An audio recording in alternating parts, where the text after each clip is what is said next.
welcome again to the playoff edition, another playoff edition of One Cardinal, One Cub, and One Beer. And I do want to ask you to like us on Facebook because we're very likable on Facebook. Follow us on Twitter, which is now X. And I had someone who sent me a message saying, you keep saying that, and you have not posted since April anything on X. So I'm either going to start doing that or I'm going to just eliminate it. I don't know, but you can still follow us. We're just not going anywhere. So you can contact us through one card, one cup, one beer at gmail.com. You can subscribe to our page by clicking on the icon at the bottom right of your screen. For those of you who are watching on Mac or PC, and if you're watching this on a television app, at the end, just highlight that little logo of One Cardinal, One Cup, One Beer, press enter, and you will be ours for eternity. And doesn't that sound comforting? You can support us through Patreon. Go to patreon.com. You search One Cardinal, One Cup, One Beer, and you can support us for anywhere from $3, $5, and $10 a month. And with your support, we do have a few little goodies for you, and we do appreciate all of you who support us. And I do want to say, let me see if I can pull it up here. I am not the most technological savvy guy, but last week we had this gentleman for our first, I guess, contest named the Cub Player. And we had a few good right guesses. We also had a few good guesses. And then we had a few that just came out of the, I don't know. But actually, the first person who guessed Rick Sutcliffe, and I don't have his name, I just have his little handle, his whatever it's called. But anyway, he gets the first tally. That is Rick Sutcliffe. I thought it was BB Richards, not BB Richards. No, the catcher is BB Richards. No, actually, the catcher is Terry Kennedy. I do want to say I'm very impressed with Bo that we had on last week, because he came on here before the show and he saw the background. He said, hey, there's Rick Sutcliffe and there's Terry Kennedy. I thought, okay, this is our kind of guess. But anyway, yes, Rick Sutcliffe. And I kind of threw you a curveball. See what I did there? Yeah. There's a reason why I was the most successful comic to ever come out of Petewood, Missouri. Anyway, this is Rick Sutcliffe's at bat in the '84 playoffs in Game 1 against the Padres, where he smoked a home run into right field. So I did kind of like, all right, I don't have a picture, I have him batting, so I did kind of mess with you there. But anyway, we'll have another Cup player up in the near future. And you can absolutely guess who that one is. And some of them are going to be hard. Some of them are going to be easy. And I'm thinking about putting someone really easy next week, like, I don't know, Dave Rosello. That would be easy. So for a Cub fan, because he had a huge fro. So he had the Oscar Gamble at the same time that Oscar Gamble had the Oscar Gamble going. So anyway, but so we have one contestant with one tally. And remember, this is a cumulative, boy, that's easy for me to say, cumulative thing that's going to go through spring training. And the winner will get the official, which hot off the press, One Cardinal, One Cub, One Beer shirt. And they will also get our official coffee mug, One Cardinal, One Cub, and One Beer. They will get our official 500 milliliter water bottle, One Cardinal, One Cup, and One Beer. And on the back, it reminds them that the episodes drop almost every Thursday by noon. That's pretty cool. And we'll probably have a few other smaller things.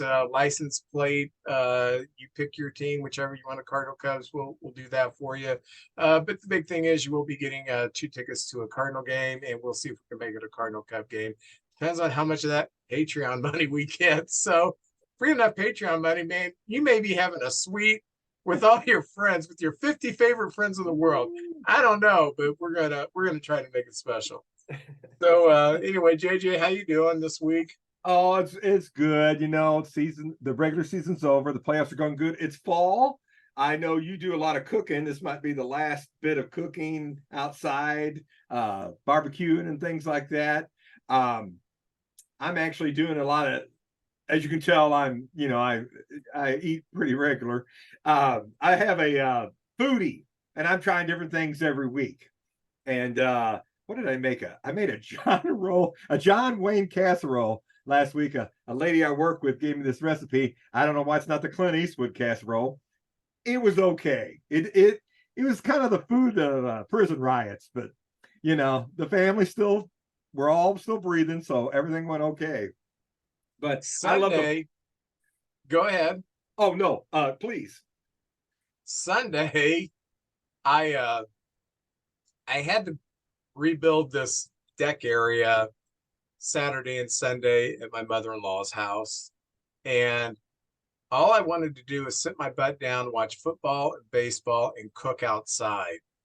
So after I got done, I took a little nap afterwards because I was really tired. And then I woke up about 2 o'clock and I brought all the stuff outside and I chopped up my vegetables and I sweated all the vegetables. I browned my ground beef and then I added the cans of beans, different kinds of beans, and I made Man. a huge pot of chili in my cast iron Oh. Dutch oven. And while I did that, I had on the TV the Chiefs game, and I had on my tablet the baseball game. So I mean, I was on the deck from about 2 until about 9 at night. I never sat there that long. The weather was beautiful, and my daughter, she had something to do, and my wife got a little sick to her stomach, so I had this huge pot of chili, and I'm eating it myself. I'm still eating on it. I've had it for 3 straight days. So. But anyway, Well, that that this that time of year, that's my I don't food story. do you I don't know if you've ever done any like Halloween scary houses and things like that, but my part of my family down in Arkansas have these whole farm that's nothing but haunted houses and haunted corn mazes and all this kind of stuff. My mom works down there every year, and we go down there on a Saturday night and they have a like an 18-wheeler with no sides up and just paintball guns, and you drive through and shoot the zombies coming at you with paintball guns, and they play heavy metal music.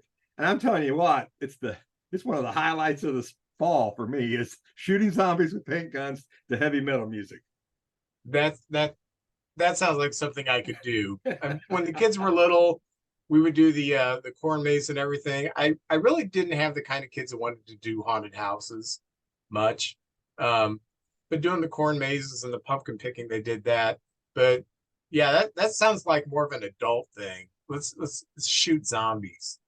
Yeah, Yeah. me and Brody's been doing it for I don't know 5 years now, and it's a really good time. It's one of the people come. It's right across from Campbell, Missouri, across the river in this little town, St. Francis, Arkansas, and people come from all over. It's a big thing. So if you go, get there early, but it's a really good time. And so anyway, that's kind of what I've been up to this fall and watching the playoffs.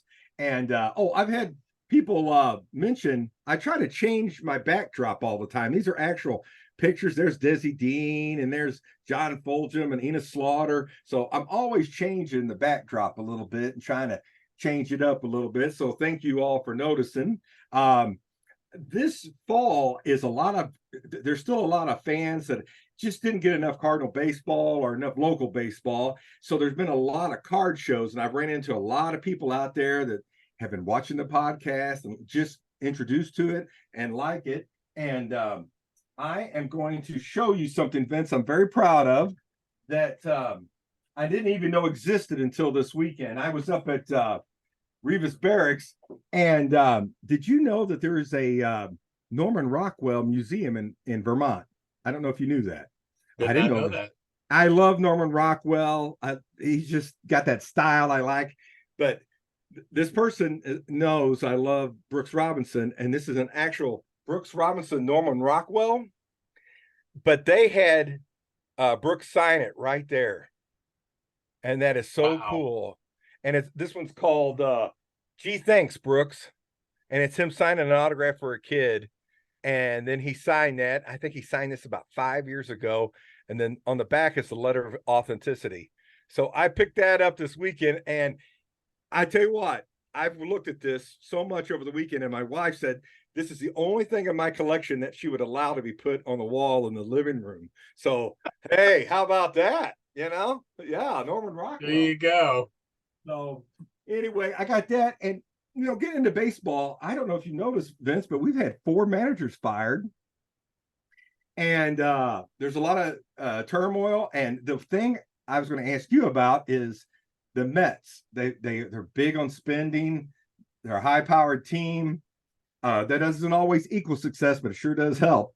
But they got the general manager from the Brewers, and the talk around baseball is that they're going to try to get Craig Counsell to go out and be the Mets manager. And I feel when you guys had that team coming up in the mid-2000s, I thought, man, they're going to be pretty good. But when you got Joe Madden, I thought, uh-oh, we're in trouble. And so what do you think about the Mets situation? And do you think Counsell will leave, or what do you think about all these managers openings and things like that? Well, I'm sure Counsell's going to leave if he's offered the job for a few reasons. Number one, he's in Milwaukee. They have the stadium issue.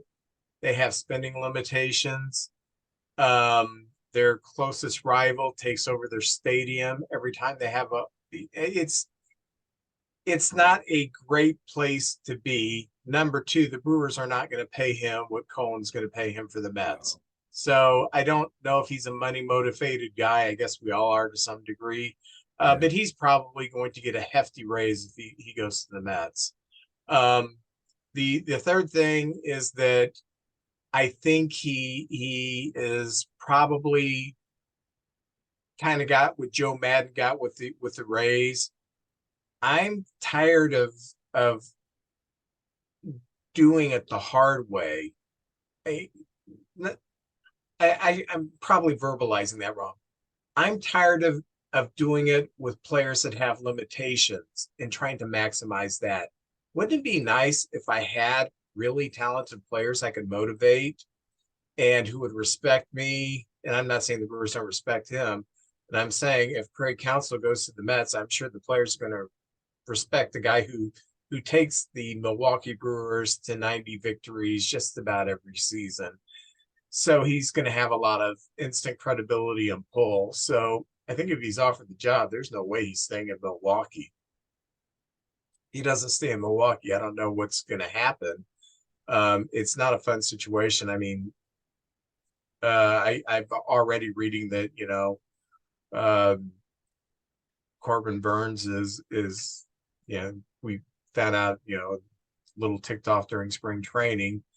Did he lose his arbitration? I think he lost his arbitration. That's what ticked him off. And it wasn't over a whole lot of money either. Yeah. And they made it sound like he didn't come through in the playoffs. I mean, they had to plead their case to not pay him, and it didn't come across well for him. Yeah. So I think that's going to be an appealing job if he is offered the job. What do you think? Well, yeah, I really do. I think he's been there a long time with Milwaukee, and I think everybody's got to. My gosh, like you said, doing it the hard way. He could go to New York. They'll go out and get everybody they possibly can, give him all the resources. Of course, with that comes a lot more pressure, where he doesn't have that kind of pressure in Milwaukee. I know me, and you never know what you do unless the situation is on there, but I like something nice and safe, and you stay there. But Joe Madden stayed with Tampa Bay for a long time, but when that time came, I think if he stayed in Tampa Bay, he would be always considered a great manager, but now he's a legend after what he did in Chicago. He's a legendary figure now. So I see him being gone, but there's a lot of other positions opening. I know the Chicago White Sox, which probably is not a good situation right now, but they do have a few good players. The Cleveland Guardians, because Francona retired. So that's a spot that's open, but that's a lot like the Milwaukee situation. The Giants fired their manager. I was a little surprised by that, but then looking back, they've had some real up years and down years, but they haven't been able to sign the big player. They've always went out to try to get the one big player to help them catapult them, but they can't quite get the big signing going. Now, I remember when Bochy retired, he said all the right things, but I read an article this week that basically alluded to the Bochy was kind of forced out by San Francisco because they wanted to go with an analytic person. And there's no one more analytic than Kapler. I mean, and there's no one who has lost 2 jobs managing quicker than Kapler. Was at Philadelphia, I think he was at, and that didn't go so well. And then he goes to the Giants, and that doesn't go so well. He did win like 175 games a year or 2 ago, but lost in the playoffs. But and then Bochy's back in baseball, and you got the Rangers right here still in the playoffs, so surprising the heck out of everybody. So I wonder if San Francisco is going to maybe they'll go after Mike Schilt. That would kind of be a tilt in the other direction. I would love to see him back. With 4 openings, I can't see him not getting a shot somewhere. It's blowing my mind that he is, for 2 years now, sat on the bench as the bench coach in San Diego. But you see a pivot now, maybe with Dusty and Bochy, and both of those teams spend money, and they, I know they use analytics too, but those are kind of old school guys that, have a good staff around them, that maybe it won't be the front office so much, and maybe the manager is more in charge. I hope so. I kind of like that kind of baseball because, I saw there was a game they took the starter out, because analytics said get him out in the 3rd inning or 4th inning, and it came back to bite the team this year, which I don't think I can't remember the game, but there was a playoff game where the first time he met any kind of adversity, they yanked him out of there. And it Barrios for the Blue Jays. Was that it? Okay. Yeah, and it is been said that was from the upper management. That wasn't the manager whose idea that was. That was a directive from them. You get him out, I guess once through the lineup or something. And the Blue Jays, they're not on the board anymore. They lost to a very inferior Twins team, who is as of this recording down 2-1 to Houston in this ALDS round. But yeah, there is, and I know the analytics. The second time through the lineup, teams hit a little better. That 3rd time through the lineup, they get a lot better. And with some pitchers, you can really, this is hard and fast. Like Rich Hill cannot go through a lineup the 3rd time. He gets hit. Basically because they can hone in on that curveball. They've seen the fastball out of his hand. They've seen the curveball out of his hand 2 times. That's all he's pitching. So they hone in on him. But yeah, I analytics have always been in the game.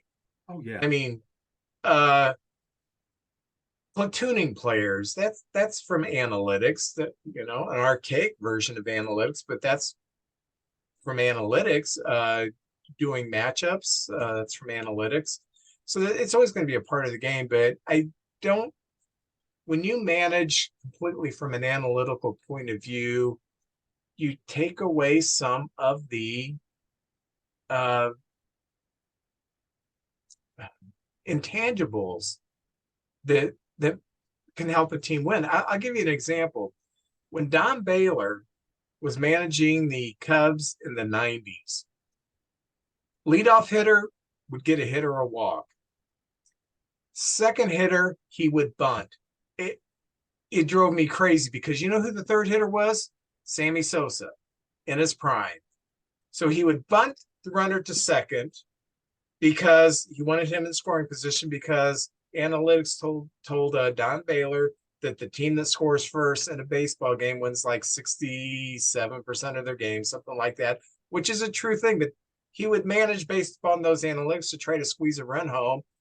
They would inevitably walk Sosa, so you'd have one out runners on second and third.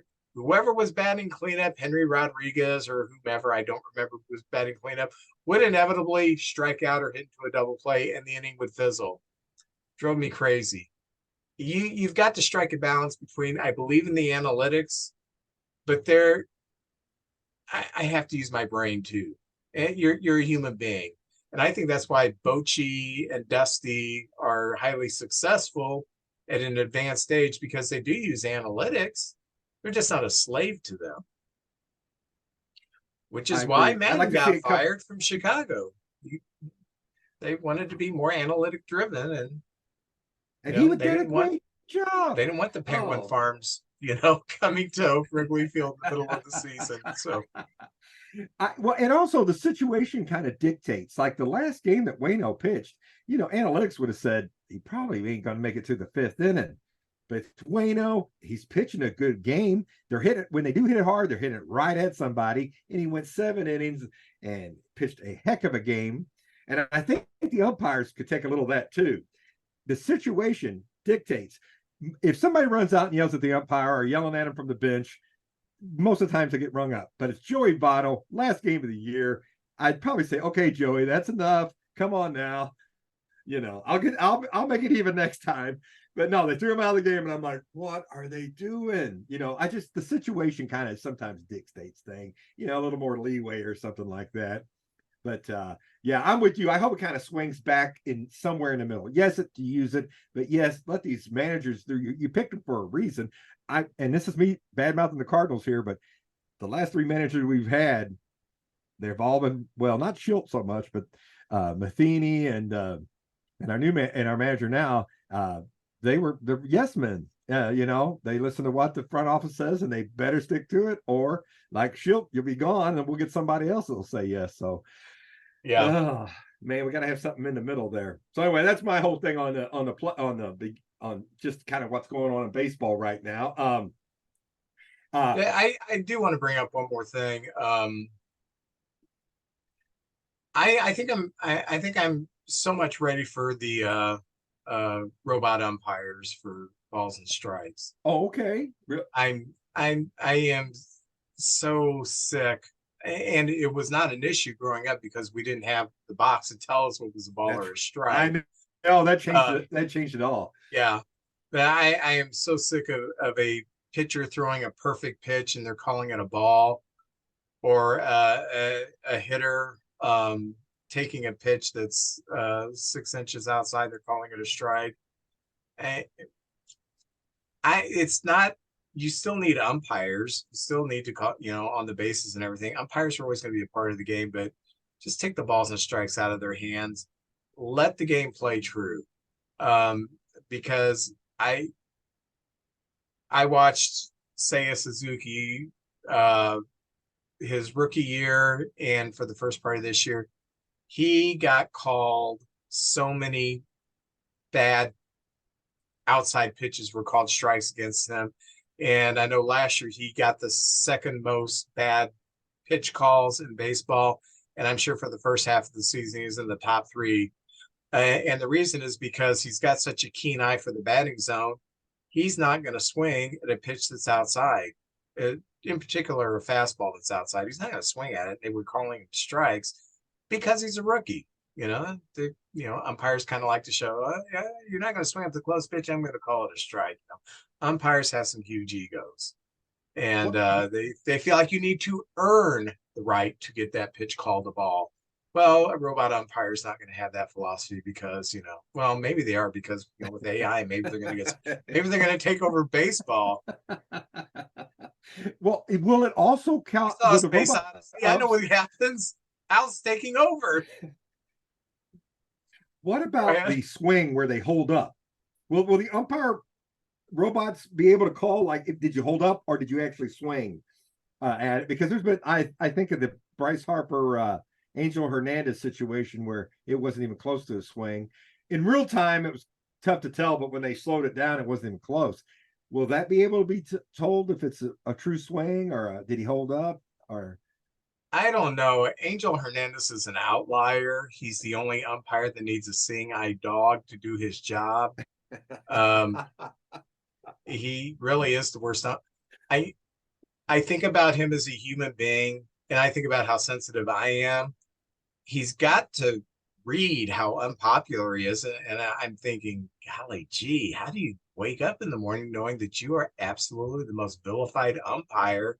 And it's not like a Don Denkinger thing or a Jim Joyce thing where you make one bad call and, that happens. This is every game you can count on something. It's almost like he's purposely trying to sabotage a game. I don't know. So anyway, JJ, I dropped the ball last week, and I announced it at the end of the show that we were going to show your Browns video, and I forgot to put it in there. And by the time I remembered, it was up for the world to see. So you actually had 2 videos sent to me that were done on the same day. So we're going to do both of them today. The first one I want to do is I want to do your video that you shot at the Cardinal Hall of Fame on I guess it was called Wayno Day. Saturday. Yeah, it was the Saturday of the last, the game before the last game. Yeah. Where he did his, little Buck Owens after the game or whatever. So anyway, so JJ had a fun visit to the Hall of Fame. Check this out.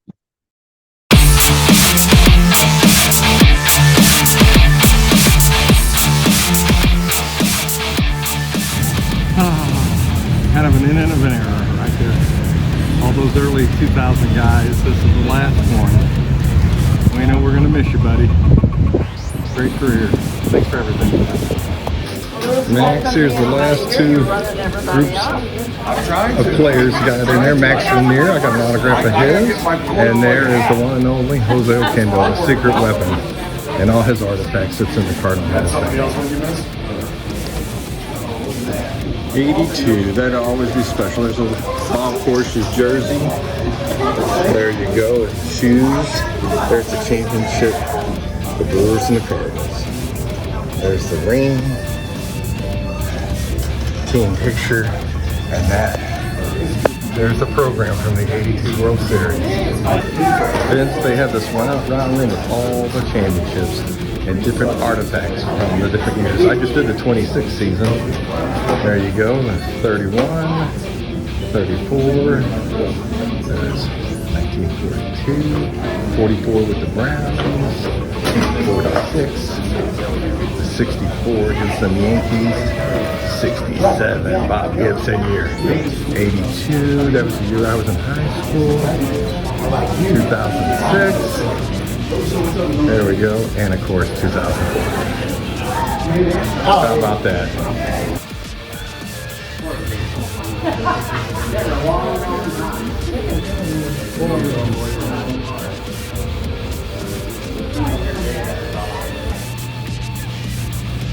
Oh, go ahead. The sports department section of Hall of Fame.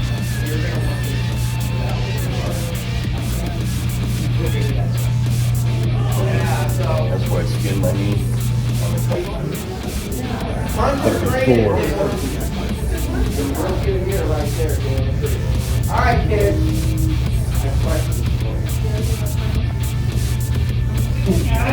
Okay, if not, they can help. And that repeated question.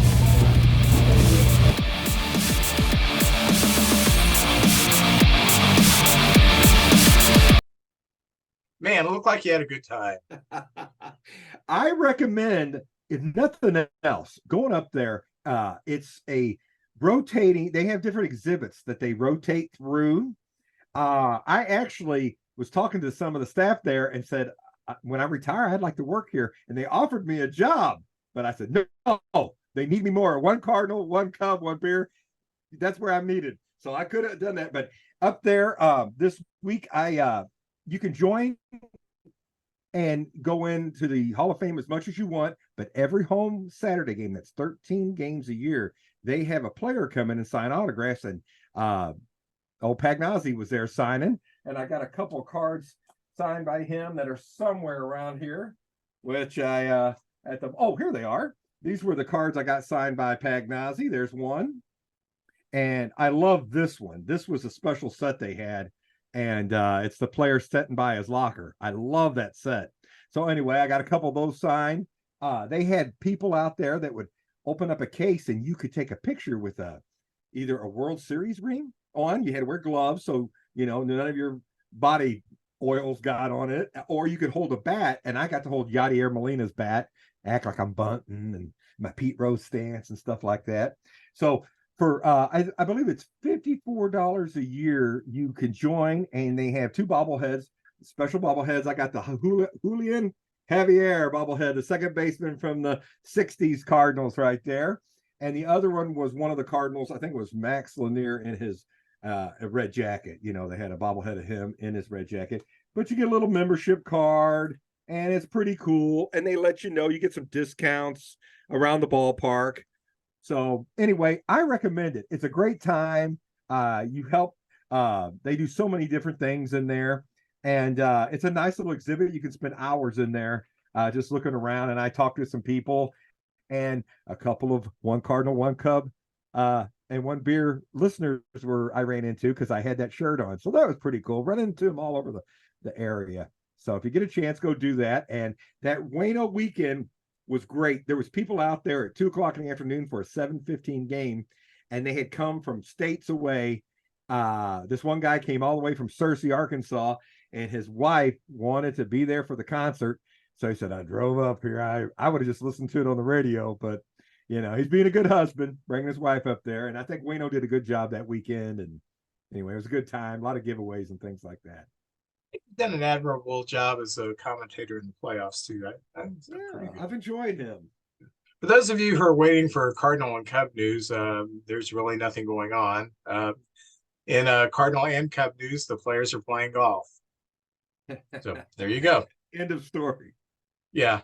I do want to, before we jump into looking at what's going on in the playoffs, I do want to kind of do a little plug here. I did comedy for a long time. I've kind of stepped out this past year. JJ still does comedy. If we wanted to promote our friends' comedy shows, we could do it all the time. But I do want to promote one that is coming up in DeSoto. It is the 21st of October, and it is Uncle Larry Reeb. Yeah. Larry Reeb, who has been a headliner for decades. He's going to be there. I think is it at AmVets? Is that where it's at? I believe so. I believe that's what I read. Yeah. I'll get the information, and it'll be down. It'll be somewhere on here. You can find it. But also Carolyn Agnew is going to be featuring, and a good friend of JJ and mine, Jerry Wall, he's going to be doing a guest set. Jerry is very funny. Carolyn is very funny. I've seen both of them many times. And I've seen Larry Reeb, I think 3 or 4 times. I've actually worked with him before. And it's very, very special to me because Larry Reeb was actually the very first date I took my wife to. And she still married me. So I just want to give a little plug, and I have information about that. But those of you who are in the DeSoto area, in the Jefferson County area, it would be a good night, good Friday night out to go out, hang out with your significant other. Oh, wait a minute, that's a Saturday. I'm sorry, I didn't say Friday. Hang out with your significant other. Bring a bunch of people, have some fun, and just laugh your butt off. So, it'd be a good time. Hey, let's get into the playoffs a bit. Okay. All right. What did you think of the wild card round? What a bunch of excitement. Yeah, they walked. What, 3 of them were 2-0, weren't they? No, they all went 2-0. They all went 2-0. And the more I think I know, the more I realize I don't know. But the experts, the big experts on MLB channel and all the radio stations, they didn't know any more than us. We give good reasons. It just didn't go the way we've seen it. That's the beauty of baseball. I'm telling you what, somebody you don't even expect can come out of nowhere. And everything you think is the reason it'll go the way. It just doesn't make sense, and the other team wins. My gosh, I think. Well, the one thing that you, Max, and myself were emphatic about was that the Marlins had no shot, and they were the only underdog that got bounced. Everybody else that was an underdog. I know the Twins were a higher seed than the Blue Jays, but come on, the Blue Jays play in the East. They have a better record. Everybody thought the Blue Jays were going to win that, even though it was in Minnesota. But it was I kind of liked it. I picked the Blue Jays to win that series. They lost. I picked the Rays to win that series, and they lost. And I think I may have picked the Diamondbacks over the Brewers. Maybe I did that, or maybe I didn't. I don't know. I can't remember now. But anyway, I know we all picked that the Phillies were going to move on, and they did move on. So one of the things that I really liked with the Twins, I like Jordan Montgomery, who came out in game one and just looked like a stud. And probably got himself rejuvenated a little bit, pitching for a first place team and then getting that opening start in the playoffs. Were you able to see his performance? Yeah, I took Tuesday and Wednesday off so I could watch the first 2 days of it, and it was great. And he pitched pretty good for us, and I would have loved to have him back, but I knew he wasn't coming back. We got some good prospects for him, and I'm happy for him. I can't believe the Yankees gave up on him when we got him. So good for him, and he's doing fantastic. And I'm telling you what, that Ranger team looks pretty darn good. If I pick them, that means they're going to lose. So I'm going to just stay neutral there. But good for him. And that bullpen, which was the talk that was the weak link, Bochy's done a really good job working that bullpen, because Chapman didn't do very good down the line, but they've been using him really well. And Leclerc's the closer for the Rangers. So they're doing a good job with that bullpen over in Texas right now. And I think that's where Bochy's experience really comes in. He's been through these playoffs before, and he's had some San Francisco teams that were not the best teams in the playoffs, but 3 world championships in 6 years, was it? I mean, he knows what he's doing there. Oh, heck yeah. So I was really happy that Jordan Montgomery showed up and gave Texas a huge boost. The Twins, Pablo Lopez showed why that was a really good trade for both teams, giving up a rise to Florida, Miami, and getting Lopez because he pitched like a stud and shut down the Blue Jays there. And I liked the first opening round in the American League and the National League. I was really happy that Arizona just came out and took it to Milwaukee. They sure did. I thought Milwaukee's pitching was well. Bo lives in Wisconsin, but he's our guest last week. But he is a diehard Cub fan. But he knows how it is up there, man. The Cub fans all infiltrate the stadium, and the Brewers don't like it at all. But I thought that was the strength of the Brewers, where they're pitching and the end of their bullpen. But Arizona was up to the task, and they were just as good. And I'm going to tell you something. These young guys from Arizona, they've got about 3 guys under the age of 25. Corbin Carroll, who we picked for the Rookie of the Year, but he was the heads-on pick for the Rookie of the Year. I lied. I said I picked Jordan Walker because I'm a homer. But I thought I was going against the grain and just having a new answer. But this Corbin Carroll, I tell you what, he's great beyond his years. On MLB Channel, they were talking about his batting stance and compared it to Lou Gehrig. And anytime any of your playing abilities linked to Lou Gehrig, that's pretty darn good. I think he's 7 for 14 in the second round. Yeah. And I'm not a prophet, but I was prophetic when I said Arizona, the only way they're going to win or make a deep run is if Corbin Carroll goes crazy. And he went crazy. He got nuts, just like Prince. So, and Tommy Pham, I didn't even realize he was on that team, and he's come on and played magnificent. He's a veteran now, and my gosh, he's a great addition to that team. During one of the games, he said something interesting about Pham, that he when Arizona went through that hellacious like 7-20 stretch, that it was Pham who was telling them, all right, everybody keep yourselves together, because I thought at that time, yeah, they were falling apart. And that's why when the Cubs had them in September for 7 games, 2 different series, I thought, well, they're down, we're gonna stop on them. Little did we know what was going to happen there. So, those teams the teams that really are just, it's just magic. I think there's a nice variety of veterans, maybe a few old players, young players, and just that mix. And I'm telling you, I don't know if I don't see Arizona going all the way, but they got that nice mix, and they play together, and they give you they bring everything out on the field, and good for them, good for their fan base too.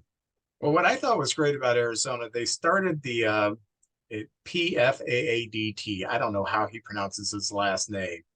They started him in game 1, and they made it a bullpen game, and they got the win. So game 2, they started Gallon. Make sure that was Gallon. They started in game 2. I believe it was. Yeah, they started Gallon in game 2. I almost said Zane 2. In game 2, and they took that. So then they could set up their pitching for the next round against the Dodgers. They could go with Merrill Kelly. Oh, that's right. And then Gallon. And that's one thing you have to do to make a deep run. You have to have 2 top starters at the top of the rotation, and Arizona certainly does have that. So they do have some of the ingredients that could make a deep run. And I mean, they're proving that they're better than what people thought they were. Good mix of players there. And then that first round, I mean, Zach Wheeler just dominated Miami. And then in the second round, Nola just dominated Miami, and Miami outscored 11-2 and went home. And I still think Skip Schumacher is going to be the manager of the year. But they were just outclassed. How do you feel about Schwarber? He's everything. No doubt about it. The guy's fantastic, but he's everything that you wouldn't think he would be a great ball player.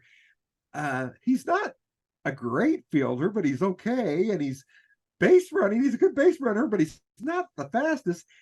His batting average stinks, but he's got so many RBIs and home runs, and they bat him leadoff, and he's a killer. And that lineup, I'm telling you what, that's a deep lineup. Maybe there's a couple of guys in there that's not the hardest to get out, but that's a tough lineup to get through. How do you feel about Schwarber? I don't know how to feel about him. Much better leadoff hitter than he was in the middle of the pack, even though he hits a lot of home runs. The Cubs always envisioned him as being a middle of the lineup type hitter. They did bat him leadoff a decent amount of times. And the reason they did that's the same reason why the Phillies do. There's a lot of teams, managers that just love to have from the get-go. They want someone up there who can take the ball out of the park and put some fear in the pitcher. And he can do that. Stop watching him. It's must-see TV when he's at bat.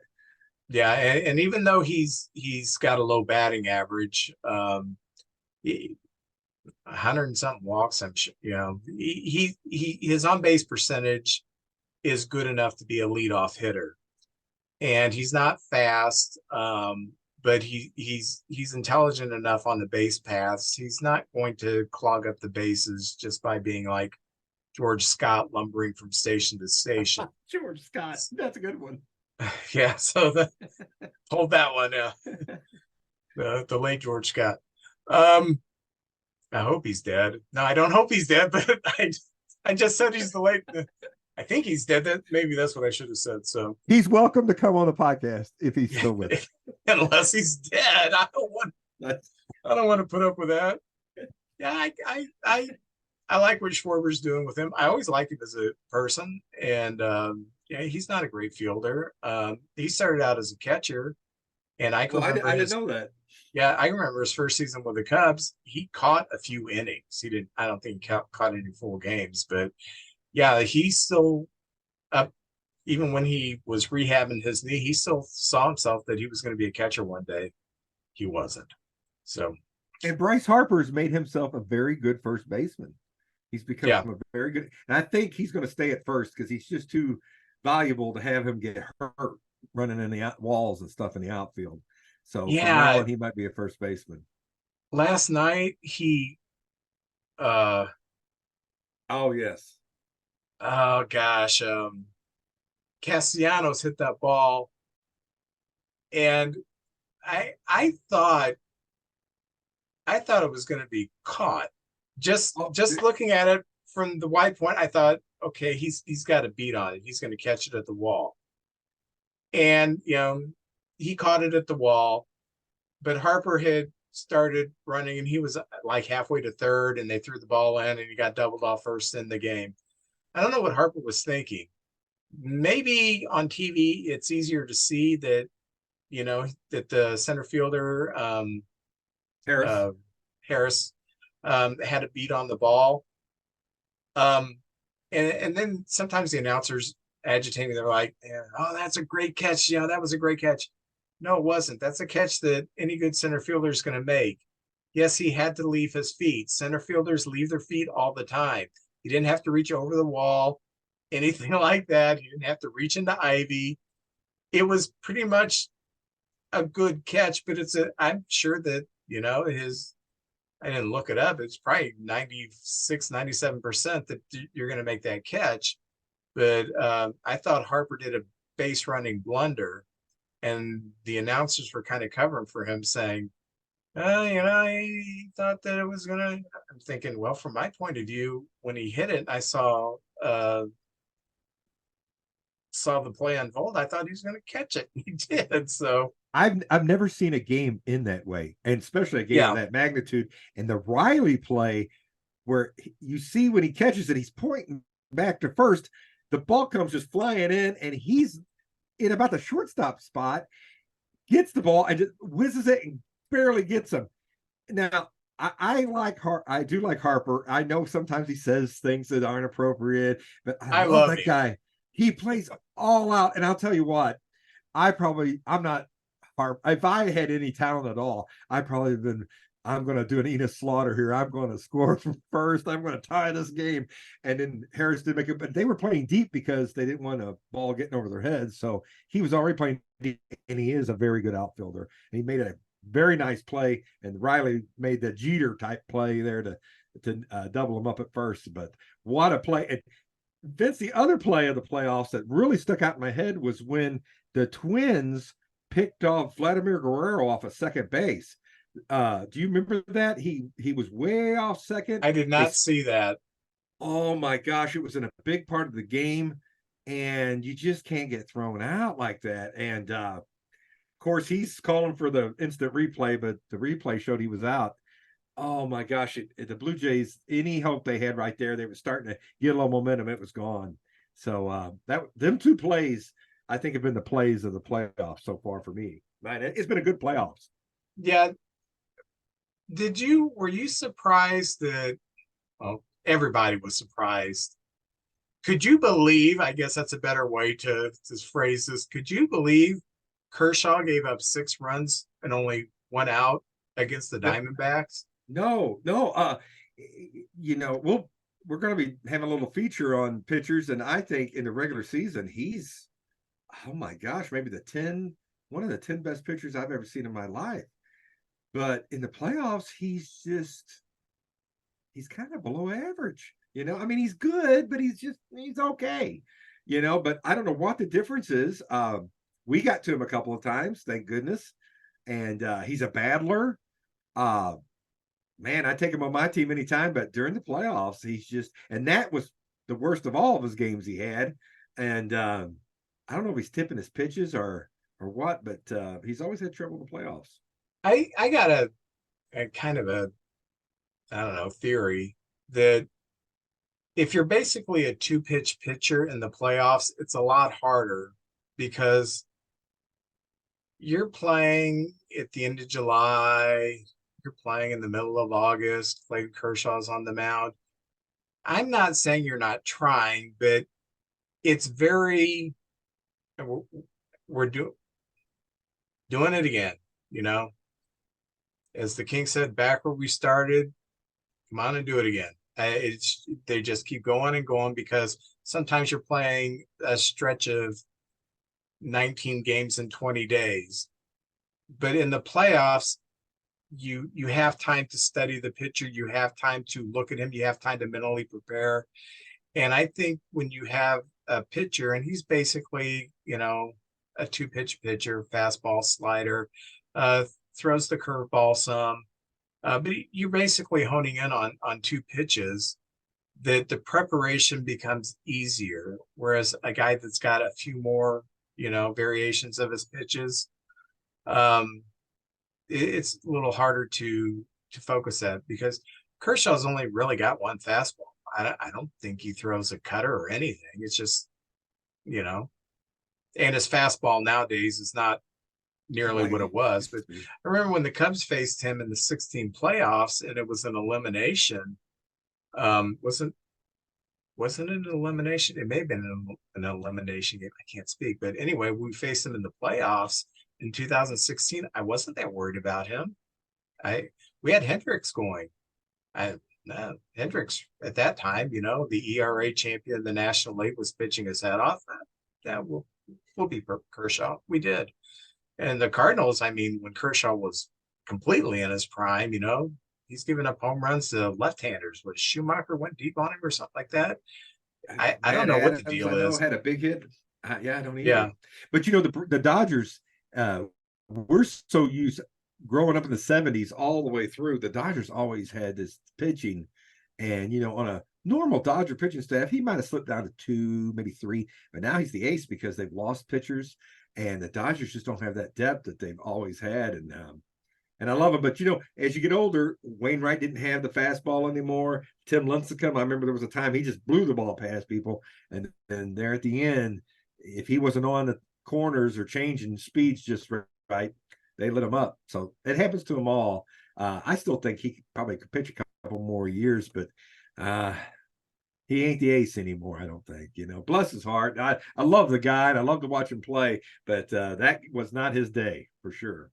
And what really impressed me about Kershaw, I've always liked him as a human being. When he signed that huge contract, he and his wife built that orphanage in Africa. Oh, I didn't know. And it's not a situation where he builds an orphanage. He goes there. They go there and they work there when they have time. So he's really invested in his, you know, philanthropic endeavors, not just throwing money at it. So, and I thought he handled it like a pro.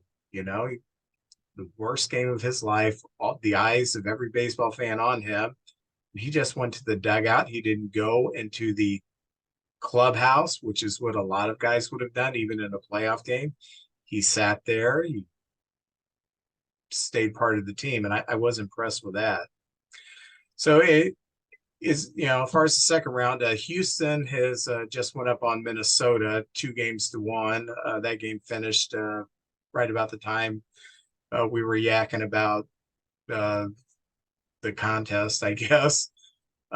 So that series goes back to Minnesota, and I think no, they have one more in Houston. Then so Minnesota has to pick up a win in order to take it back to Minnesota. So that's going to be a tall task. We've got the Rangers and the Orioles coming up here. Ooh, and yeah.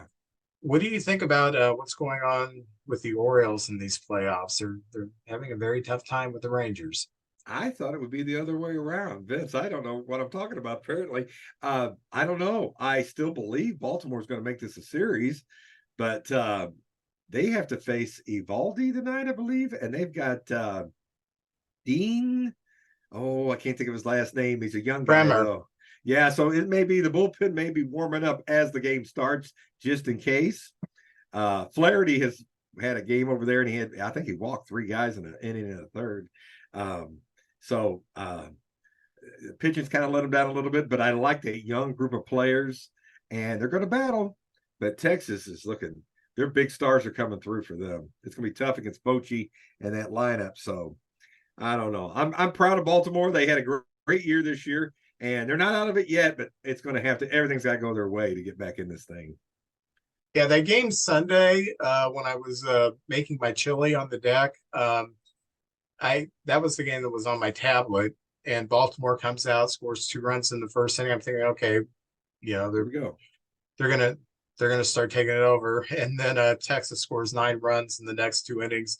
Baltimore did make a game out of it, finished 11-8, high scoring game, but yeah, now Baltimore needs a 3-game winning streak to win the series, and Texas has all the advantage. So I think that about catches us up with the playoffs. Got anything you want to add? No, I did not pick. I'll be honest with you. I did not pick the Dodgers to get past the second round. I just thought their pitching was too lean, but I thought it was going to be the Brewers beating them, and not Arizona. So, if this was the NCAA bracket thing, I've blown up a bracket. It's just going to be fun. I have no dogs in the fight. This is just going to be a good time watching this down the stretch. But I did pick the Braves to win it. At the preseason, I picked them to go to the World Series and lose to the Blue Jays, but then I flipped it when we did our guesses. You know, a couple of weeks ago, I think I said I picked the Blue Jays at the beginning of the season, and that was the worst show I've ever done because I had so much going on. I had absolutely no time to prepare. I will admit this, we had to stop recording because I made a terrible error and had to go back and start recording again. It wasn't Max's fault. It wasn't JJ's fault. It was my fault. I didn't.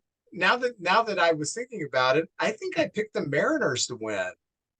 I've got that information. I just haven't looked it up. But yeah, that playoff episode, I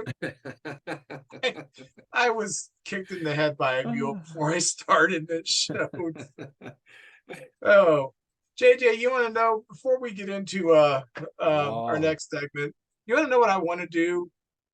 I want to show the video of you going to the Field Museum and looking at the Brown stuff. Because that was great. I'm gonna have to go before the exhibit stuff. So take a look at what JJ got to do last Saturday.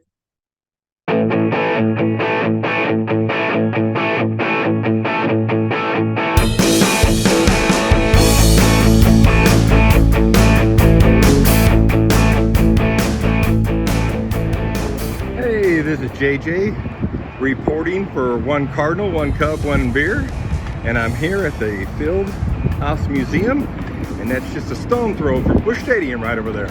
Real cool Browns items here. This is all Ned Garber, and I like those old cards, a 52 and a 51. You got an autographed postcard there and some sort of record, probably accounting his highlights, and a ticket right there from 1949. Whole area right here with Satchel Paige and Hank Thomas and Willard Brown is about integrating America's pastime. There's those two gentlemen. But Vince, I thought you'd get a kick out of there. There is Bill Veeck signing Satchel Paige to a contract. And then some more information there.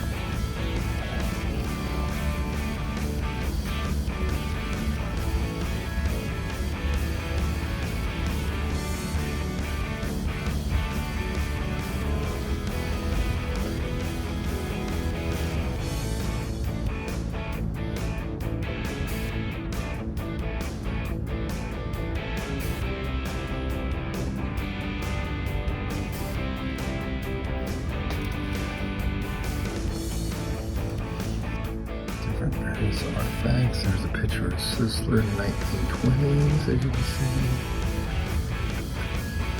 A model glove of his, autographed ball, and you see Ed Wheatley's name right there. Actually, a 1944 Browns used jersey or uniform. You can see a little bit of the Baltimore Orioles colors there. There's a jacket right there. Card. Their bag where they carry their equipment and everything. And then Bing Crosby here, going my way, is wearing a Browns jacket. Vince, I like this area right here. We got an Eddie Goodell section. There he is at batting. Remember, his number was 1/8. You got a Bill Veeck postcard there, and Max Patinkin, the clown prince of comedy, baseball comedy right there. Now here's some famous Browns. There's Dizzy Dean, who I did not know played for the Browns. There he is, old Diz. Arkansas's finest for receiver, Rookie of the Year. The one and only Satchel Paige in the Browns uniform. And Les Moss and Ned Garber. And for some reason, I know who Ned Garber is. I can't recollect why.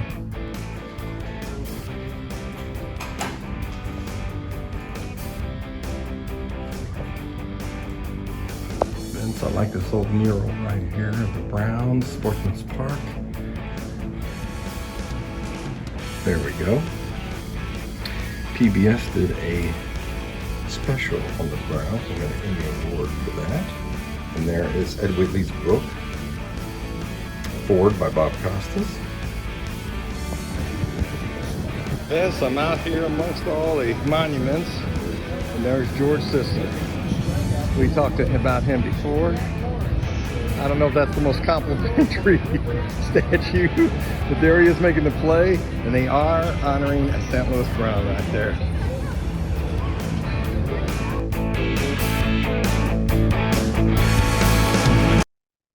Wow, that was awesome. That was great. Was there any other people there? Because there was times when you were like very quiet.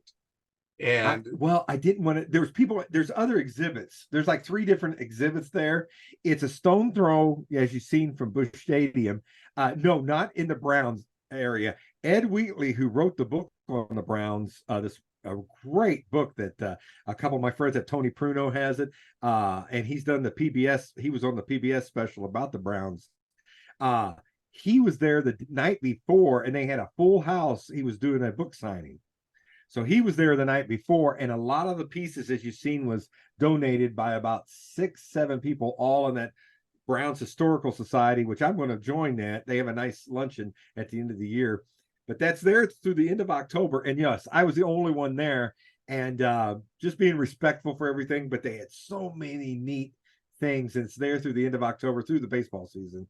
And I recommend you go. It's a good time. It's right by the Busch Stadium. So check it out. yeah, I'm gonna make it there before they close it down. JJ and I, we started this a few weeks ago, and we're going to continue it through the off season, picking out the 5 best players at different positions that we have seen. So last time we did the top 5 right-handers that we've seen in our lifetime, because we're about the same age. And we're going to do the top 5 left-handed starters that we have seen in our lifetime. And why don't we just start with number 5 and go back and forth and see where we agree and disagree. I don't know about you, Vince, but I made a list of about 20. And then I got into the stats and the awards and the success and the contributions to baseball. So I'll be honest, the top 3 wasn't a problem. It was all these other guys fighting for those last 2 spots. So my number 5. I'm sure we have the same top 3. Yeah, I'm sure we got, but my number 5 is Jim Cott. I love Jim Cott. And Jim Cott is a great ambassador to the game. But first of all, talking about his pitching, he pitched for 25 years. And the thing that separated him to get into the top 5 was he won 16 Gold Gloves. Only my man Brooks Robinson and the great Greg Maddux, who had 18. Brooks 16 and Cott 16. He dominated as a pitcher. He was on 3 all-star teams, which doesn't sound like a lot, but when you think about this man pitched from all the way through 82. He was on 2 world championships. He had 283 wins, 237 losses, His last few years was the bullpen guy. He finished with an ERA of 3.45. Late in his career, he became a left-handed specialist that would just come in. And back in them days, you could come in and just face one guy. So he knew at the beginning of the game in the bullpen, if I come into this game, that's the guy I'm going to be facing, you know.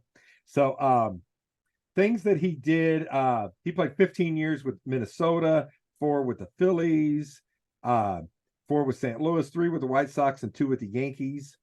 He was a workhorse, and he's always kept himself. He's an older man now, but he still is in incredible shape. Great posture, very lean. He pitched 4,530 and a third innings as a pitcher. That's amazing right there. And he had 3 years where he won 20 games. And he played, like I said, predominantly for Minnesota, and they had some tough rivals back in those days. So Jim Cott, and a lot of the younger listeners may not even know, but he was a broadcaster for years and years and years. Wonderful broadcaster, a great master of the game. All these things kind of put a little icing on the cake for me to pick Jim Cott, but I love Jim Cott. And as a kid, I saw him pitch for the Cardinals out of the bullpen, and Whitey would always use him. And Jim Cott said I would have played until Whitey, the only reason I retired was nobody wanted me anymore. He just loved the game of baseball. So I put number 5, Jim Cott. Jim Cott threw a lollipop curveball. And just it reminded me of Bill Lee would throw what he called a moonball, which was basically that big breaker from the right side. I did consider Jim Cott, and the reason I squeezed him out for the number 5 that I'm going to talk in just a minute is because by the time I was watching baseball, he was playing with the Phillies, and he wasn't the pitcher he was at one time. So this guy nudged him out. My number 5 is Tommy John. Oh yeah, good choice. Tommy John, 288 victories, 131 losses, 3.34 ERA, 61.6 WAR, 1.28 WHIP, pitched 26 years. Not only that, he sacrificed his arm to become one of those surgeries that is named after yourself, the Tommy John surgery. The first player where they took the ligament out of his leg and put it in his elbow and reconstructed him. Tommy John, when he came up with the White Sox, he was kind of a hard thrower. He wasn't like a Nolan Ryan strikeout pitcher, but he was kind of a strikeout throwing hard pitcher. When he had the surgery, he kind of reinvented himself as a sinker baller. And he was tremendous at what he did. He wasn't flashy, but after his surgery, he pitched about another 15 years. So just completely remade himself. He made 5 All-Star teams. He is not in the Hall of Fame. He is one of the people that you would say has been snubbed. He's an older man now, and I hope he does get in the Veterans Committee the last time, or whatever they call it now. Yeah, I think that's it. Excuse me. Oh, bless you. Excuse me. Whatever committee that is now, they did not vote him in, despite he has similar numbers to Early Wynn, Fergie Jenkins, and Burt Blyleven. So he certainly does belong in. Just saying, if he would have gotten 12 more victories, he would have been a shoo-in, because 300 victories, you are a shoo-in. But my number 5 was Tommy John, and the reason I picked him instead of Cott is because Cott's best years were before I watched baseball, and John's best years was when I was watching baseball, even though they overlapped a lot. Yeah, I thought about Tommy John a lot too. I love Tommy John. I saw him with the Dodgers. That's kind of when I first discovered Tommy John. Great pitcher. And can you imagine, he was like their number 4 back in them days. And you're like, golly, that whole pitching staff, they were just loaded back in those days. Hooten. Charlie Huff, maybe? Was Charlie Huff on those teams? He pitched mostly out of the bullpen for the Dodgers. Oh, okay. Royce, maybe? Jerry Royce was. Jerry Royce. Yeah, Jerry Royce from St. Louis. Yeah, he was probably about the fourth starter on that team. So, And that was, and this was late in his career. And I know he was the first one that had a bobblehead that the head didn't bobble, the arm did. So that's pretty cool. The old Tommy John bobbling arm. And I always liked him. It was great to see him pitch a game. But all right, I'm gonna predict we will have the same top four. I don't know if they're gonna be in the same order. We're gonna have the same top four though. All right. Well, we got a number 3. Number 4. It's like Casey Kasem. Number 4. Who do you got at number 4? I got Clayton Kershaw. Ooh. Did you put him in there? I got him coming up. But anyway, go ahead with Kershaw. I put Kershaw 16 years. I think there was a stretch where for 5 years he was by far the best pitcher in baseball.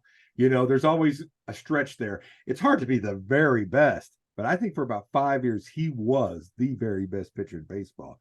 210 wins, 92 losses. That's a great winning percentage. An MVP, a world championship, a 6-time All-Star. He's got a Gold Glove, 3 Cy Youngs. 5 times he led the league in ERA. 25 complete games and 15 shutouts. And in today's game, you don't see a lot of, except Sandy Alcantara last year, you don't see a lot of complete games. You darn well don't see no shutouts hardly anymore unless it's a team shutout. So Clayton Kershaw has led that team, and they've been very successful, and he's one of the reasons the Dodgers have been so good for so long. And I hope he always stays a Dodger. I like that when a player stays with one team. It's just probably there was a stretch of time there where he was must-see TV. If there was a Clayton Kershaw game on, I didn't want to miss it. Classy guy, as Vince was talking about, a good human being, a great human being, and it's just great to have him in the game. So I put him, and all that matters to me, all that, you know, looking at the whole picture. So I put him number 4. I have him at number 3, and the first 2 guys, there was no way he's going to crack those. Right. Maybe if he has a few more years where he pitches at a great clip, he may move up to number 1. What is sticks out to me is his career 2.48 ERA. And if you want a comparison to that, nobody else on my list is even close to being below 3. You're looking at, you know, Tom Seaver, who I had number 1 as my right-handed. I think he's below 3 for career ERA. Kershaw is well below 3. I mean, if he pitches 3 or 4 more years and completely blows up with 4.5 ERAs, his career ERA is still going to be well below 3. So that's why I put him at 3rd. But I probably have at number 4 who you have at number 3. I have Tom Glavine at number 4. That's who I have at number 3. Tom Glavine, 305 victories, 203 defeats, a 3.54 ERA. So more than a run a game, more than Kershaw. 80.7 WAR, 1.31 WHIP, pitched 22 years.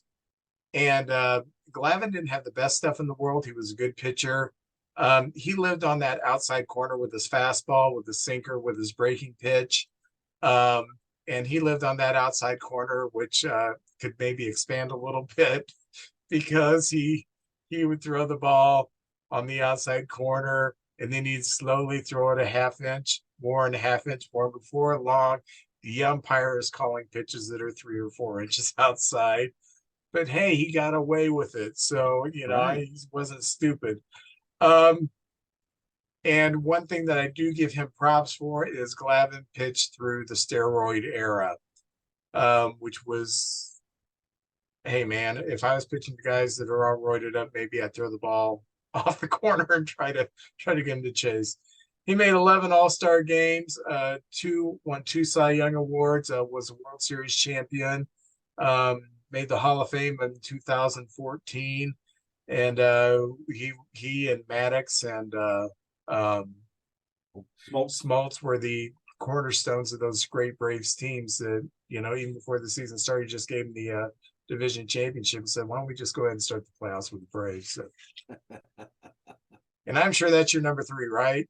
Yeah, Tom Glavine, I tell you what, we don't realize how great we had it. Now, I'm a Cardinal fan, of course, but to see those 3 guys, and they were workhorses, and they took the ball, and he, my gosh, I remember '96, the Cardinals hadn't been in the playoffs since '87. And we had the Braves on the ropes, 3 games to 1. All we got to do is win one more game, and we're going to the series.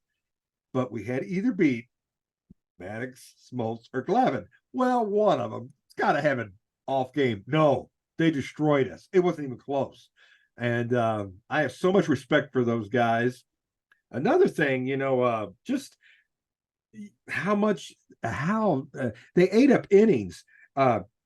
Glavine threw 4,400 and I'm sorry, 4,413.1 innings and a third. He had 2,607 strikeouts, 56 complete games. And again, Vince mentioned that's a steroid era, and I'm sure statistics said, get him out of there, man. He's seen these guys 3, sometimes 4 times, and he would stay in there and pitch. And he won. There was another statistic on there. He won 4 Silver Sluggers, and I know the pitchers don't bat anymore, and I miss that. I think if you play, you bat. You can't. I like that 9 on 9. Let's do this. Let's fight it out. And I think it's really important. A great pitcher can beat another team by just simply putting a bunt down, putting the ball on the ground on the right side, and move the runner over to third. And Glavine was a complete deal. That guy, I think, was a hockey player before he became a baseball player. Yeah. So he was a very good athlete. So anyway, I'll go on and on about Tom Glavine, but I love Tom Glavine, and he was my number 3. So me and Vince flipped 3 and 4 right there. Well, before we do the top 2, because we're going to have the same top 2, it's just going to be the order. I just want to give the people I also gave consideration to. Jim Cott, I've already mentioned that. I really like Vida Blue. If he wouldn't have had the drug problems at the end of his career, he could have been one of the greats, and he's often overlooked. And he was the ace of that staff in Oakland that included Catfish Hunter and Ken Holtzman. He was a great pitcher. Johan Santana, I gave consideration to him because there was even though his career was short, during his time period, he was a dominant left-hander, and his statistics bear that out. Madison Bumgarner, great left-handed pitcher, and he's kind of got more of a legend. I mean, he was a great pitcher, but his legend has grown because he's had that great postseason success. When I break things down, I couldn't quite crack him in the top 5. A pitcher that is just forgotten that I always loved was Ron Guidry, who pitched for the Yankees in the Louisiana Lightning. Yeah. Had a few 20-win seasons in that 78 season, 25-3, just unhittable. And then I also consider John Lester, who had some really good stats. And he was a Cub, and I had to throw some Cub in there somewhere. So well, I there was some. Who do you got number 2? Do you got Lefty or the unit? You know it. Well, I have a few honorable mentions as well, and the difference between these guys, and they're great, they're fantastic, but it was a short window of excellence, or they just that kind of thing. And Al Leiter, I was a big Al Leiter guy. Jerry Royce, who we mentioned earlier, Mark Burley. He had a window there where he was fantastic. Madison Bumgarner, there was about 5 years there where he was, and he was on those World Series teams with the Giants. You mentioned Johan Santana, and CC Sabathia was a very good one as well. Now, my number 2 pitcher, I have number 2 is the big unit, Randy Johnson. I got the big unit. You got that wrong. He's number 1. Well, and here's why I don't want to badmouth him at all. My God, he was fantastic.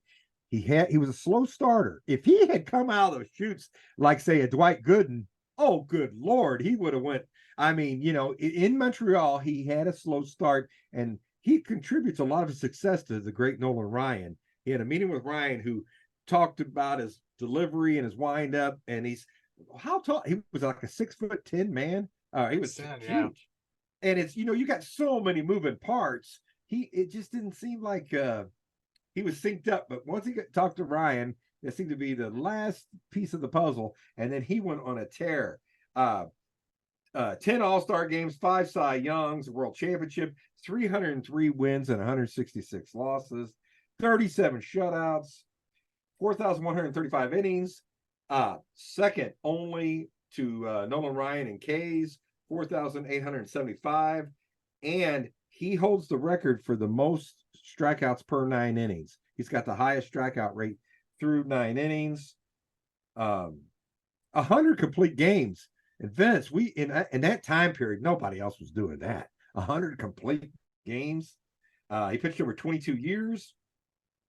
And I tell you what, the memories I have of him, there was an all-star game with John Kruk. You probably remember that. Where he threw inside on Kruk, and Kruk was like, I think I'm out of here.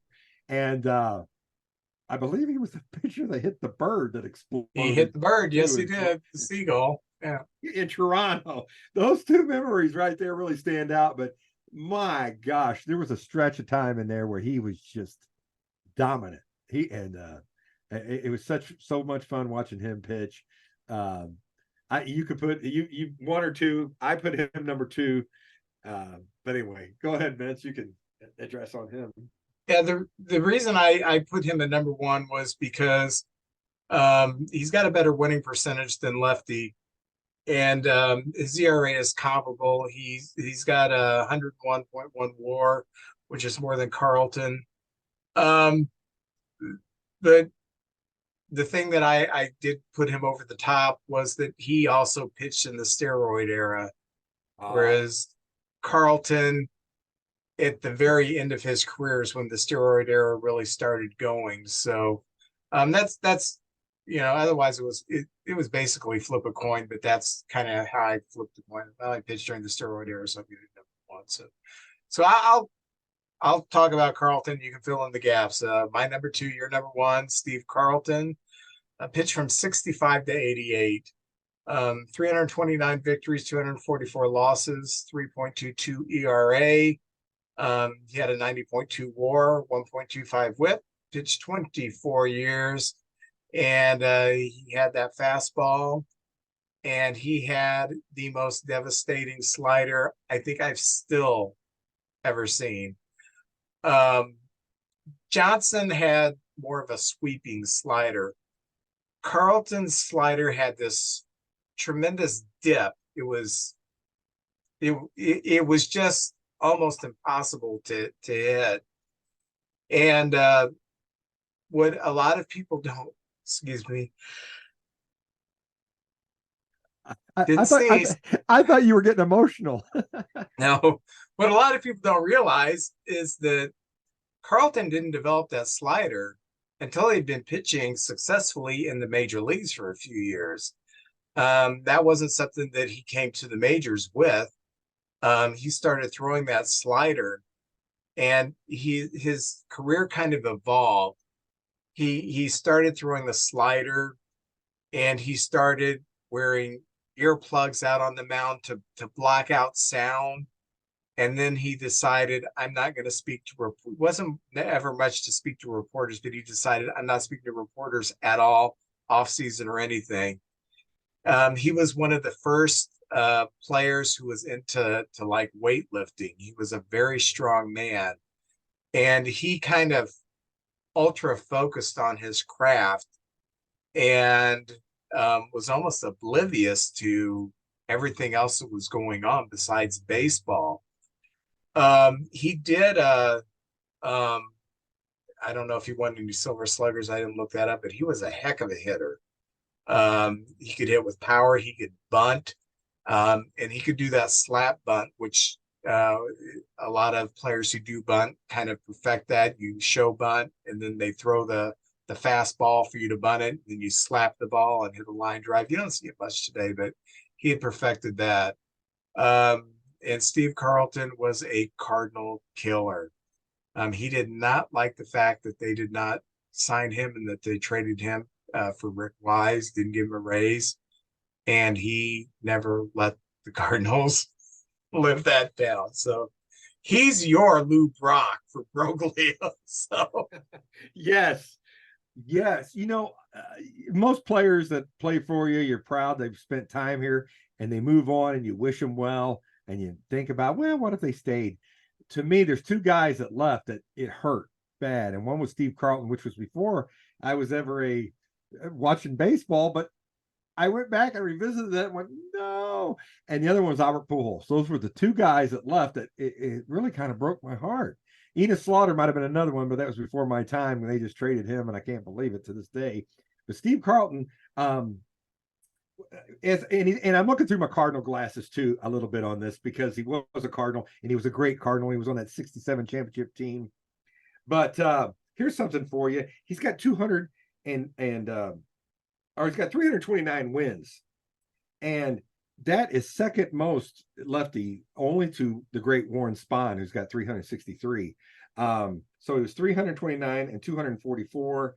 6 times he won 20 games, 254 complete games. And Randy Johnson had 100. And the reason I think that's so important is you're saving your bullpen. You go out there and go through a whole game, your bullpen's rested. And that's huge in the middle of a season. That's a long season, and you're taking up that slack. Oh, good Lord, that's fantastic. He won 4 Cy Youngs and 55 shutouts. And Vince, someone told me that in Playboy magazine they had a poll one time. I just heard this from somebody. I never seen it personally. But in this poll, they had the 3 guys that nobody wanted to mess with in baseball. And number 1 was Steve Carlton. Number 2 was Dave Parker. Nobody wanted to fight Dave Parker, get into it with him or make him mad. But number 1 was Steve Carlton. He was a black belt in karate. And I won't say, he just was a different type of person. Seems like he was ultra focused. And there's a season that I have to mention this. And this is why he's, I think, the best pitcher I've ever seen. Steve Carlton was. In this one year, after the Cardinals traded him, he went, I have this written down, in 1972, he went 27-10 on a team for the Phillies that only won 59 games. He won 27 of their 59 games, and that's unheard of. I met him once. He signed a ball on a picture, a card, and I told him my grandfather, he'd make my grandfather so mad. My grandfather would set his recliner. If the Cardinals were doing bad, he'd slam the recliner down and go in the kitchen and just pace around. He goes, they ain't trying today. I said, oh, Mr. Carlton, you made my grandpa so mad. And he goes, I beat you guys 5 times in 1 year. He remembered that, Vince. He'd been retired for 10 years. He remembered he beat us 5 times in 1 year. So anyway, I respect Steve Carlton. I love Steve Carlton. And I think he was the best pitcher I ever seen pitch in baseball, personally.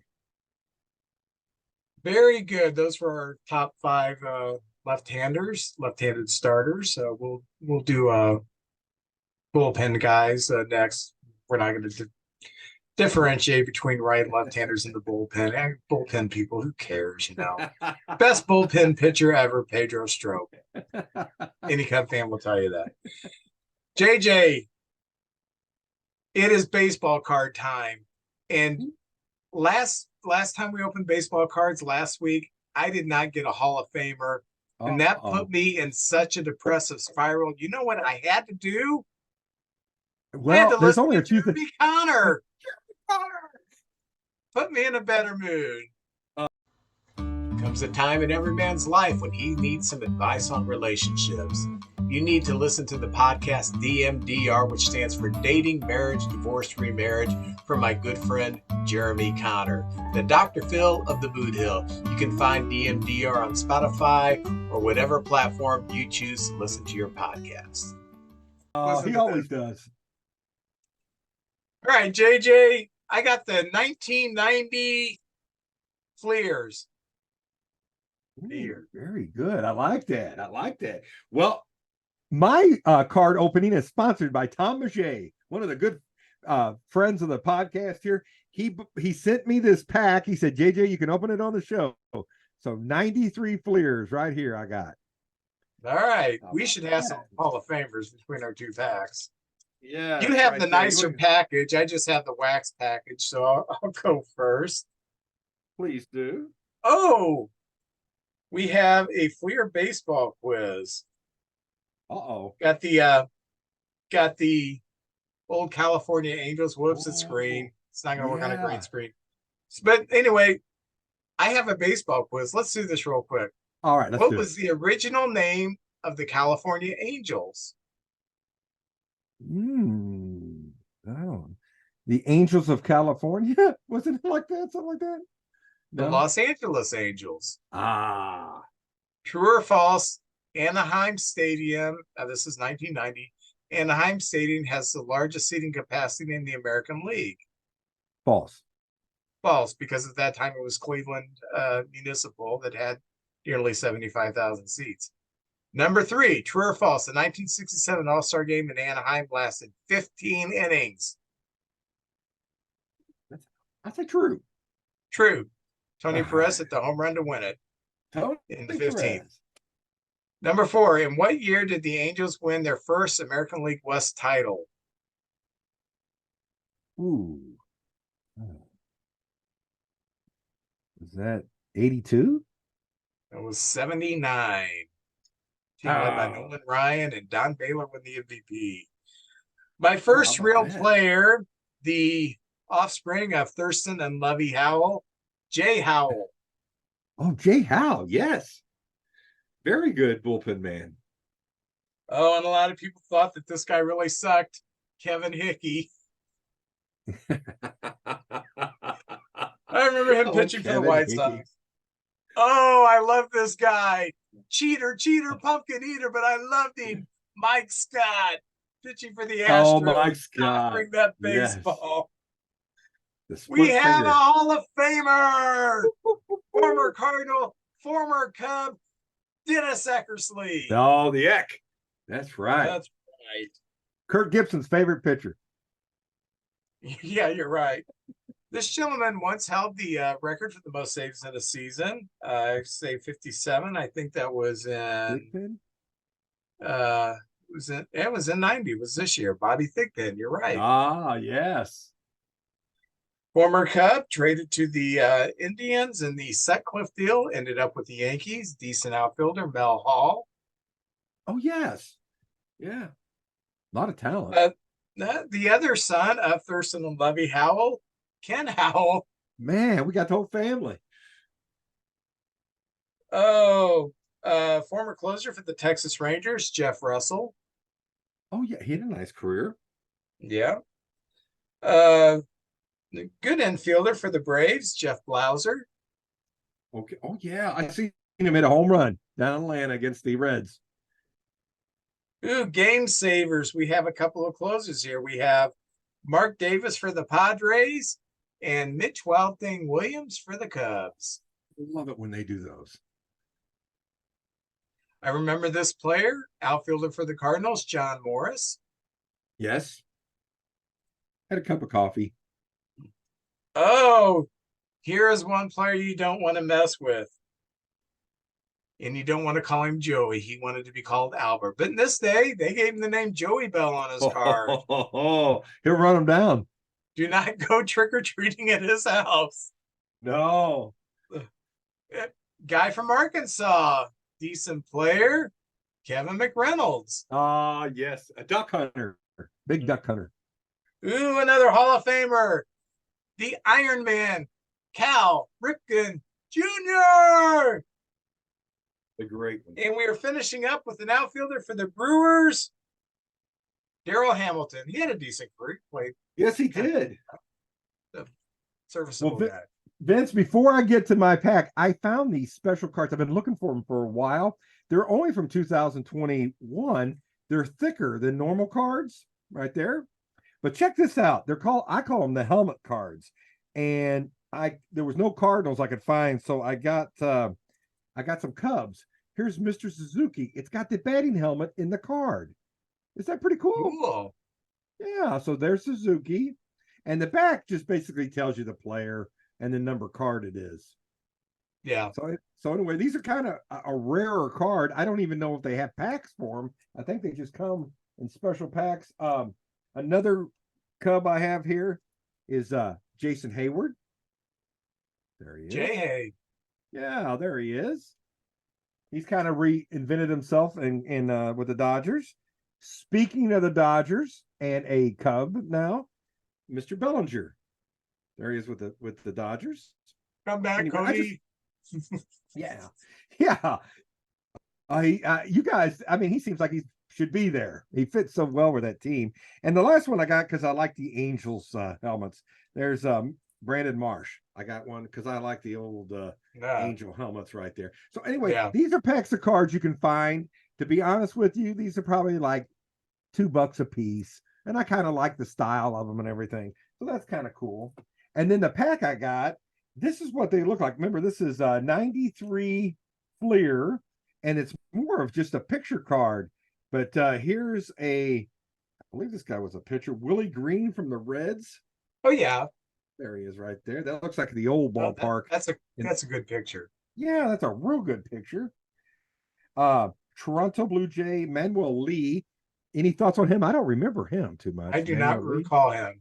No, I don't either. Oh, here's a guy who played a little bit for the Cardinals, but here he is with the team. I think of him, Tino Martinez, also a Yankee. Yeah, right there. Yeah. Poor guy did not have a good stint in St. Louis. No, it didn't work out. Here's a guy, an Oriole and a Yankee, Mike Mussina. Right, Hall of Famer. Yeah, very good right there. Just a professional one. Here's a guy I absolutely love. I think of him with the Joe Torre years. He was a Cub as well, but here he is in the Cardinal uniform. You know, Lee Smith right there. Big Lee. Yeah, Big Lee. By the way, there's a card show at Westport this weekend, and Jim Cott is going to be there, and Alan Craig, and Scott Rowland, Ozzie Smith, and some of the Blues.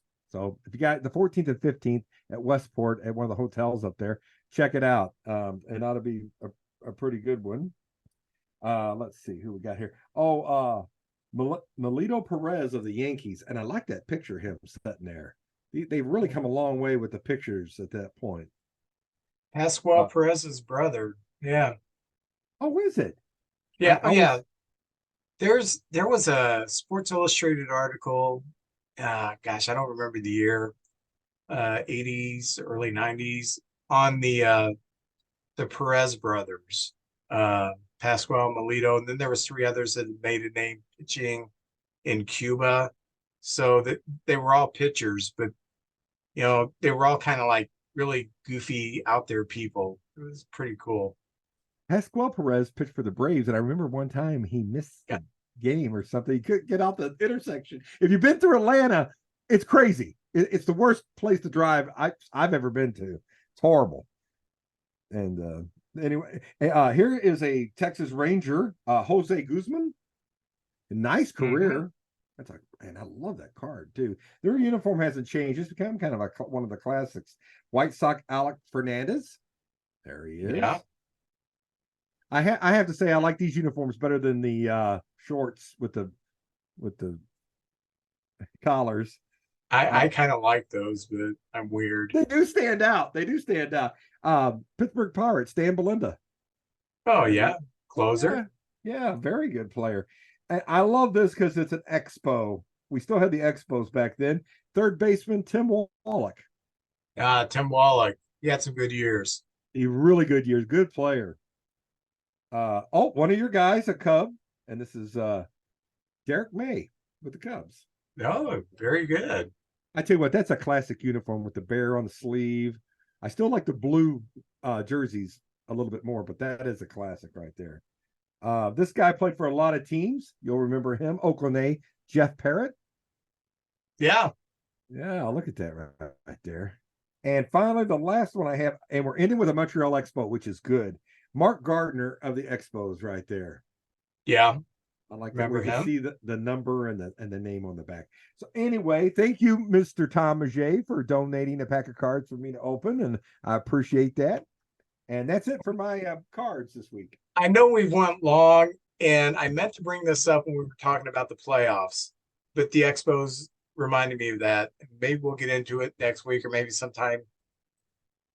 If you're in the playoffs and you can't sell but 19,000 tickets, you don't need to be building a new stadium. That team needs to move to Montreal. You're right, Vince. You're right. So, it was embarrassing. Very embarrassing. So, but anyway, now I ended on a mad note. I should get happy again. I'm going to need to listen to Jeremy Connor to get happy again. So. All winter, it's going to be Jeremy Connor on a reel playing all the time. There you go. All right. Well, JJ, you have a good one. Enjoy the playoffs, the rest of the playoffs, and we will talk next week. Okay. All right. You take care, Vince. Sure will.